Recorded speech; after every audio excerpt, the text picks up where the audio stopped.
மோகன்ராஜ், காவல் கண்காணிப்பாளர் ஓய்வு, முன்னாள் கள்ளக்குறிச்சி மாவட்ட காவல் கண்காணிப்பாளர்.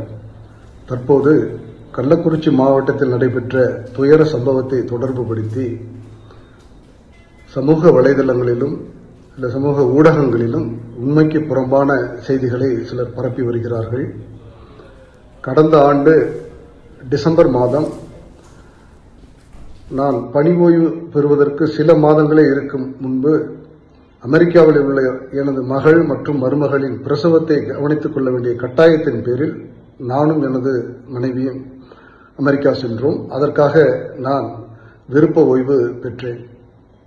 ஆனால் கள்ளக்குறிச்சியில் நடைபெற்ற இந்த துயர சம்பவத்தை தொடர்புபடுத்தி இந்த கள்ளச்சாராயத்துக்கு பயந்து பணி ஓய்வு பெற்றதாக விரும்பத்தகாத உண்மைக்கு புறம்பான பொய் செய்திகளை சிலர் பரப்பி வருகிறார்கள். அதில் எந்த உண்மையும் இல்லை. அவ்வாறு அதை தொடர்ந்து சமூக ஊடகங்களிலோ வலைதளங்களிலோ பரப்புபவர்கள் மீது சட்டப்படியான நடவடிக்கை எடுக்கப்படும் என்பதை இந்த நேரத்தில் தெரிவித்துக் கொள்கிறேன். நன்றி, வணக்கம்.